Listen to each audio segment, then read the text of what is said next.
Welcome back, my friends. My name is Eric. This is Mellow7 Gaming, and today we are talking about Solasta Crown of the Magister and their Dev Update 23 Winter Patch Preview, which I'm a couple days late on, but I got a new job, so sue me. Things get a little bit slower. All right, so essentially what they're saying is the initial rush of bug fixes has died down from early access, and now they're beginning to think about what's coming next. And of course, they've given us a nice picture here. Tallulah, our 3D artist's little buddy. So Tallulah's pretty darn cute. I think we can all agree. So stuff that we can look forward to. A new area, new set of quests. Perfect. Taking place after the Necromancy main quest. So we'll continue on. We'll get a few more hours worth of gameplay within the storyline itself. The Scavenger System. No more lugging around all that junk you see lying around. Great. I mean, we talked to the scavengers over and over again, and yet we weren't able to do anything. So that would be awesome. And by the end of our game, we're really struggling to kind of micromanage what we were hanging on to and what we weren't hanging on to based on, kind of weight and everything else like that. New combat features such as hiding during combat and applying poison to your weapon. That would be great for our rogues, because right now our rogues do have they do get the extra backstab strike. But that's kind of it. We took somebody with poisoning. They had the kit, but there was unable to actually do anything about it. I think we even had poison. Take it back. Yeah, maybe we didn't find any poisoning recipes. We found poison but couldn't do anything with it. Something along those lines. More customization features and character creation, bit of plastic surgeon faces. Honestly, I care less about that. I thought the customization was fine. It wasn't spectacular.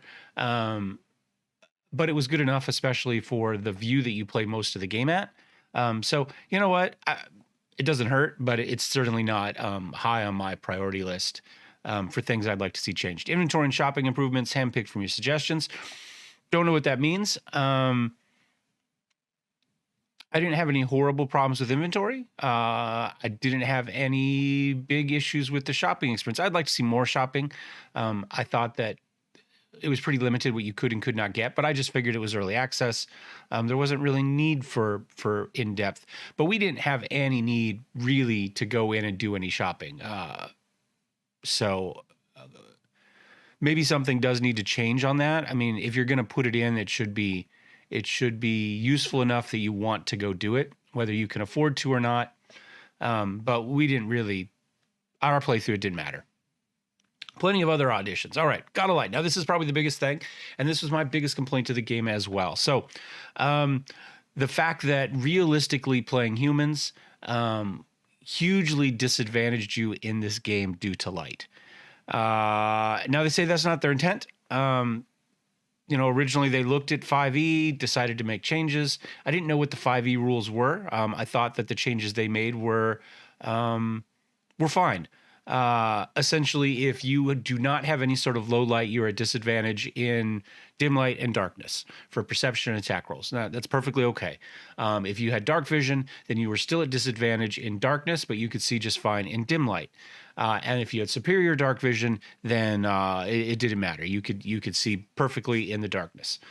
And that's fine for what it is. I didn't have any problems with that. And we'll get more into it. They've got an additional follow-up, a previous article that we're going to go take a look at here. Now, they say more than a year ago, but what was the date on it? Oh, I guess it wasn't more than a year ago. I was thinking it was July of this year. So, but it's not. It's July of last year. So anyway, so fighting in the dark environments is frustrating due to ruling at disadvantage, especially against enemies that like to stay at range. So, they're taking it under advisement, but we'll talk about what they did and what my thoughts are on it after we kind of go through this a little bit. Now they're saying, that it's supposed to be, an extra tactical level, and that it should, like, verticality is a part of it, and that's fine. I'm good with that. We'll get more into that when we get into that article. Just understand that they're kind of going back and forth, and they're trying to decide what they want to do with some neat ideas like throwing torches, which would be kind of neat, or even just being able to drop a torch on the ground that stays lit would be just fine, right? So you have your fighter, you're up front with your shield. It'd be nice just to be able to drop that torch on the ground, have it light your area, but then able to equip your shield and go. That'd be nice, just like that. Some additional improvements. AoE loot, that would be great. We talked briefly about that. Looting and managing inventory seemed to be the biggest time crunch. In fact, as I was going back and watching videos the other day, because somebody had run into a bug and there's a question, we were trying to find out if I'd done something special. I went back and watched it, and I thought that was probably the worst kind of pace killer of the videos, was having me loot. And in fact, I think if we do another playthrough, and I'm planning it, it may even start today.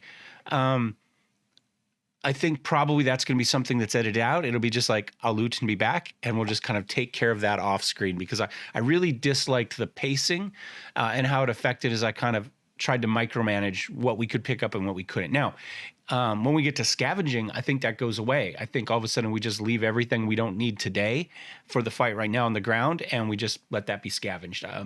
And so that changes that pace together. But as things are right now, where I have to individually pick stuff up and then try to find room for it and who's going to carry what, excuse me, I think probably that's something that we'll get rid of. So yeah, I really like this AoE loot. Anything that speeds this up will be generally appreciated. You combine that with the scavenger system, and I think that's perfect. Double click to loot and equip items. Okay, 2 quivers to easily switch between normal and magical weapons. That'd be nice. We didn't really do a lot with that, but because we didn't find enough magic items to make it really a big deal one way or the other. You know, we found 2 here, 2 there. So wasn't a big deal, but I like the idea of having the 2 quivers and you just kind of click back and forth between which one you would like to be using at any given moment. Just 2 quivers, period. Doesn't have to be one magical, one not. Maybe there are flaming arrows in there, which could not only attack people, but also give light out there. That would be nice. Flaming arrows would be very cool. I think that would be another good advantage to that. So maybe we'll keep that in our toolbox there of things to talk about in a little bit. Hide action. That would be nice. It'd be nice to be able to hide, get into your sneak attack, and go. Have to break line of sight. I'm fine with that. Duck around a corner, hide behind something, and then run back around. And maybe that could be even an advantage for small characters. Maybe you could even allow them to hide behind other people because they're smaller. If your halfling hides behind your human, for instance, then maybe you could do that. But I don't think that's necessary. I think something just like they're showing here, where you've ducked around a corner. Man, I'm telling you, I'm having trouble this morning. It's early in the morning. I did just wake up and crawl out here. I've made it this far through my breakfast, so that's my excuse anyway. Not usually this raw in the morning. Anyway, so I like that idea. I think that'd be great. I love rogues, and so I think that would be very good. Dash action has been reworked. Simple misclick won't eat your action. I didn't run into that. I thought the fact that they dealt with it was much better than Pathfinder, which is what has given me the most frustration with movement and figuring out actions and stuff.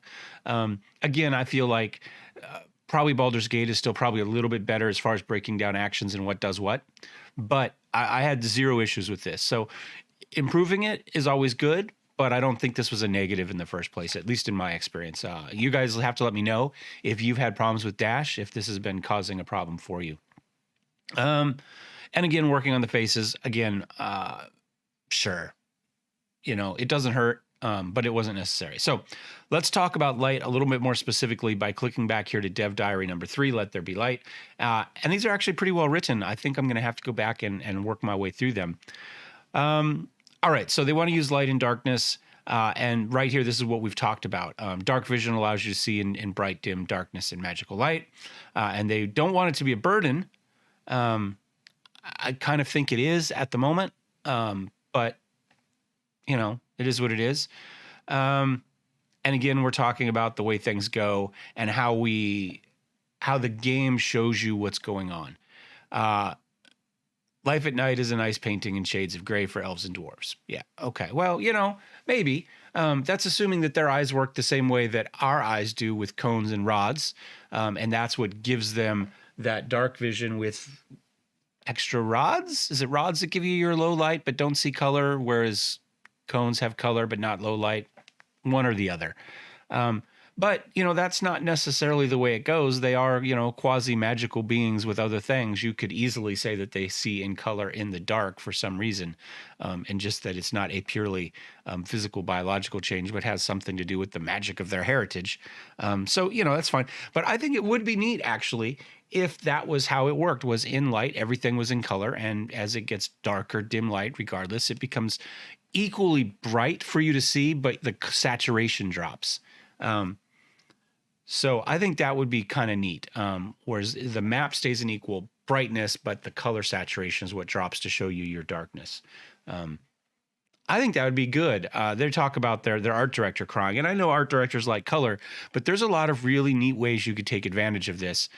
In fact, even you could have you could tip off secret doors or secret traps or something like that with color. So if you're just relying on dark vision and color, and which, as we've discussed so far, they're saying means going into grays, that maybe you're going to miss clues that you might otherwise see, even with an elf or a dwarf or somebody with light. So ways to have light regardless of whether you have dark vision, and it being a benefit to you, so that you don't feel like you have to only take those guys and that humans are nothing but a hindrance. Well, if you need light for other reasons, well, then all of a sudden it becomes less of a big deal if one person doesn't have that dark vision. So that might be interesting. So they're talking about adapting the rules. Character with no dark vision can't see anything, as written in Dungeons and Dragons. Character with dark vision treats darkness as dim light. And again, we talked about that. They say right here they don't want it to be you just running a group of elves through without busting out a torch, but I think right now that's what you do. I think by far that's the big money move right now. That's the I was going to use a different term, but we'll skip that. We're family friendly. That's the way to do it right now. Is a group of elves, a group of drow to go through right now is by far. They say that's not what they wanted, but that's what they've got at the moment. To punish too heavily for dark vision. Yep, that's fine. They decided to find a normal vision. So normal vision, disadvantage on perception, attack rolls under darkness and dim. This is what we said earlier. Dark vision gives you disadvantage only under dark. Superior doesn't do anything. Only for specific monsters or dark vision spell here. So somewhere in here, it says that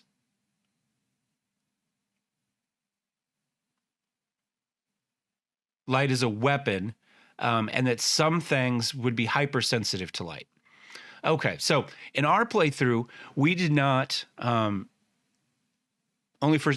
disadvantage under darkness conditions, only specific monsters or dark vision spell. Okay, so what we saw was not a single monster of any sort through our entire playthrough take a disadvantage in the dark or dim light. Not one. It didn't matter what it was. I did not notice a single disadvantage roll from mobs due to light conditions.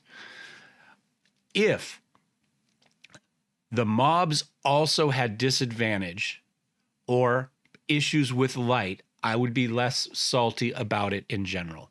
But nothing was.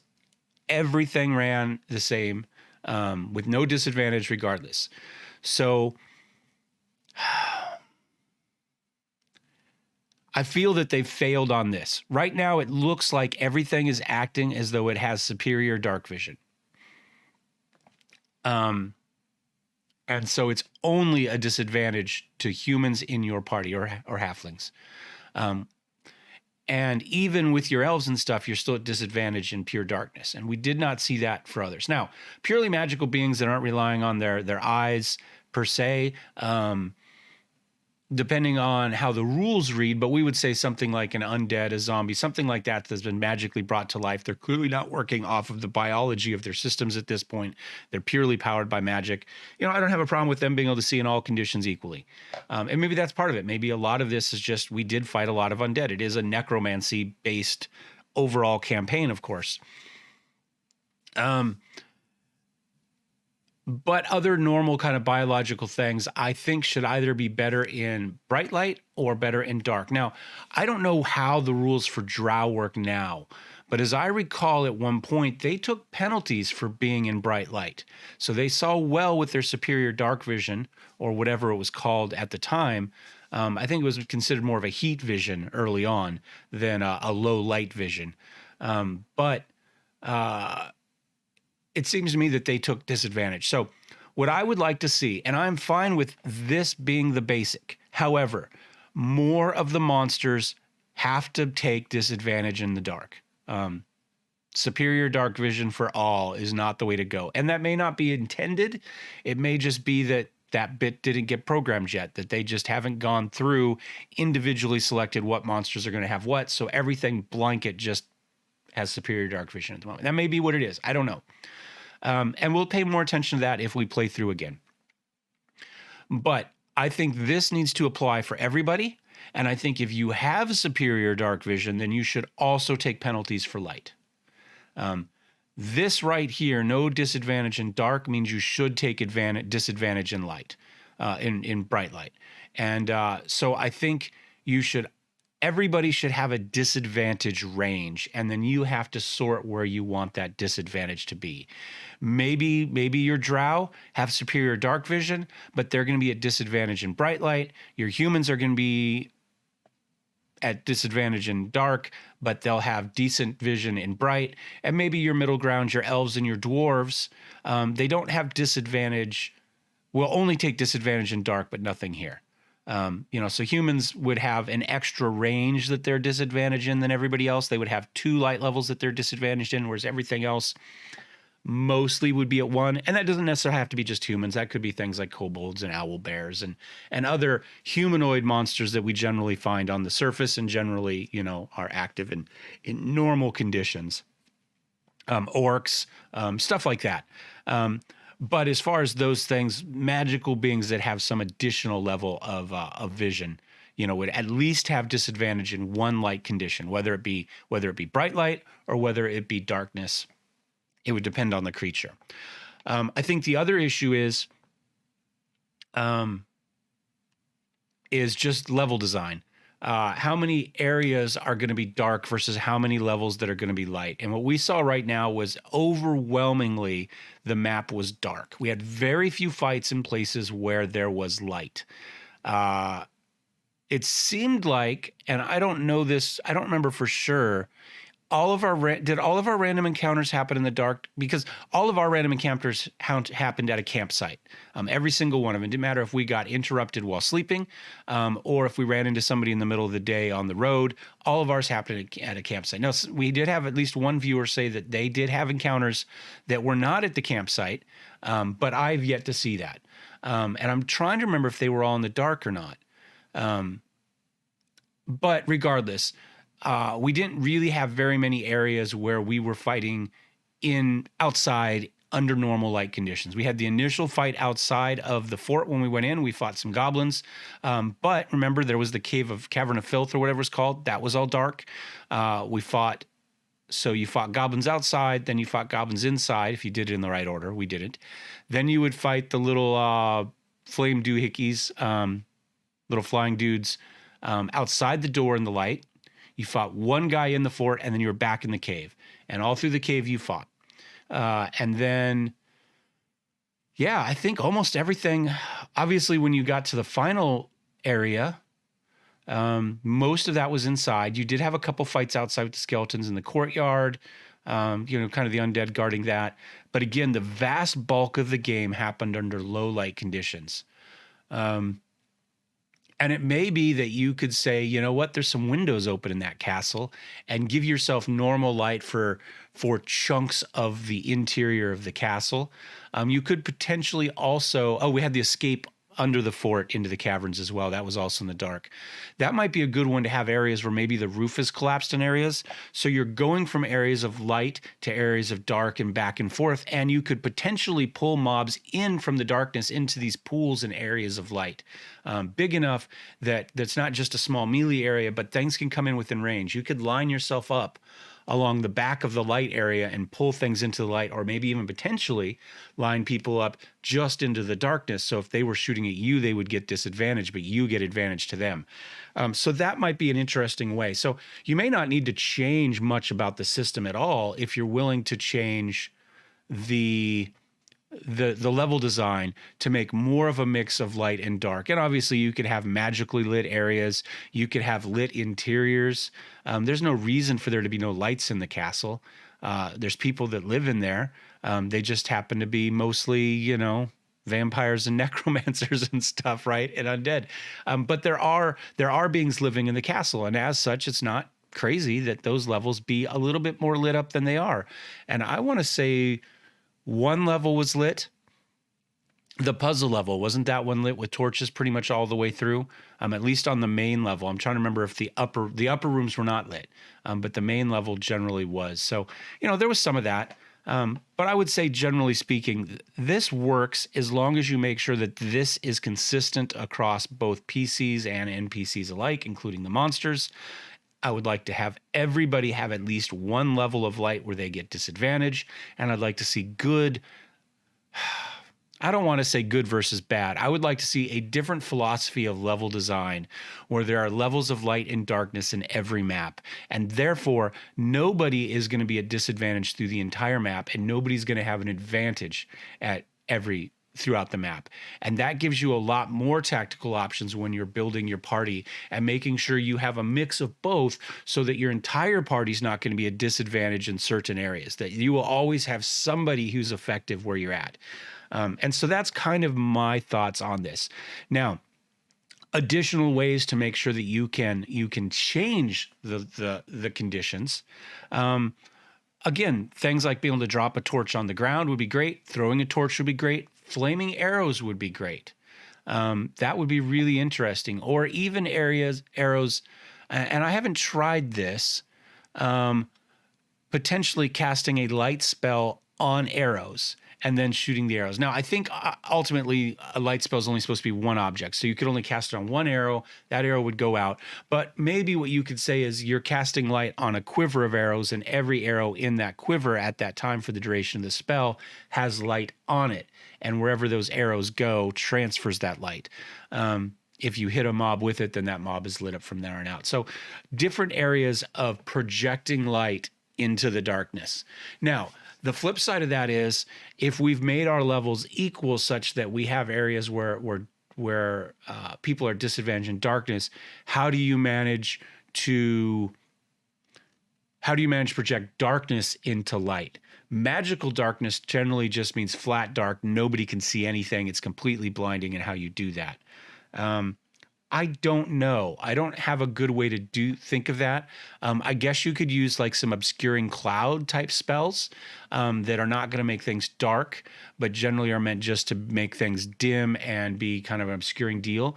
Maybe you could use spells like that. Maybe you could even have some sort of cantrip, like a fog cantrip.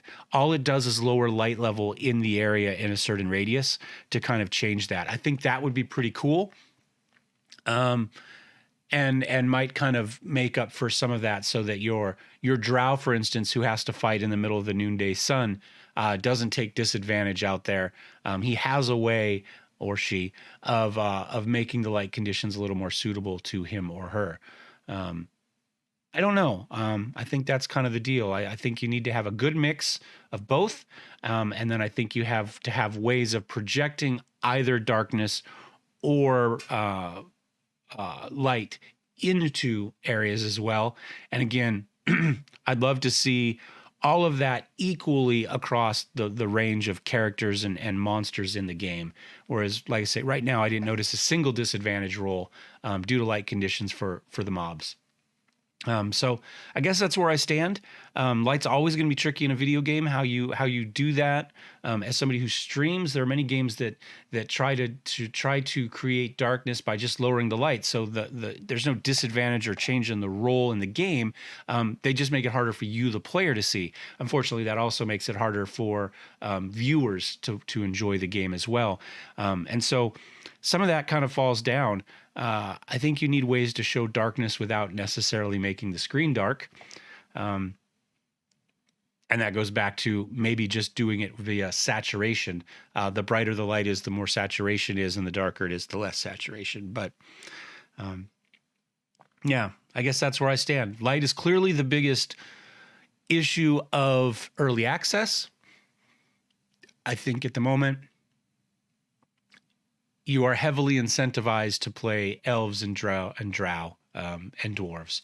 And I would say drow specifically. I'm trying to remember. I think I saw that they have better light vision. I might be confusing that with Baldur's Gate, which also is I believe similar to what we're talking about this system here. I think they moved away from rules as written in pretty much the same way, I believe, as Solasta has, because it makes the most sense. So that's it. That's my rules on the upcoming patch. They just said sometime in the next couple months, or coming months, I think is what they said for when we see it. So winter-ish, but whether winter is March or whether winter is the beginning of January, I think right now they're probably meaning March, but we won't put any words in their mouth. We don't know exactly when it's coming. So I hope you guys have enjoyed the save. Hope those of you that are playing Solasta are enjoying it. Hope those of you that are playing Baldur's Gate are having a blast as well. It seems like it's a great time to be a 5th edition Dungeons and Dragons aficionado. And obviously with Battletech and MechWarrior out there and a new MechWarrior DLC dropping down, it's a good time to be a Battletech aficionado too. If only we would get that kind of top level Warhammer game out. There's a lot of Warhammer games out. There's a lot of 40K games out, but I don't think we have anything that lives up to the quality of what we're seeing right now with Battletech and Dungeons and Dragons. Maybe we could. I would love to have a... Oh, I just spaced the name of it. What's the trader game? The role-playing game. I would love to have a Dungeons and Dragons role-playing game. And if we could be one of those traders whose names I've just conveniently spaced at the wrong moment, that would be even better rather than just an overall top-down tactics RTS type of game. I would love to see a great role-playing game set in the Warhammer 40K universe. Fingers crossed, but judging on their licensing of anybody that's willing to put their name on something, regardless of how crap it is, does not incentivize companies to come up with good games to put the Warhammer 40K name on. So we'll just kind of leave it at that. Anyway, like I said, hope you guys are having a good time, and I will see you next time. Cheers.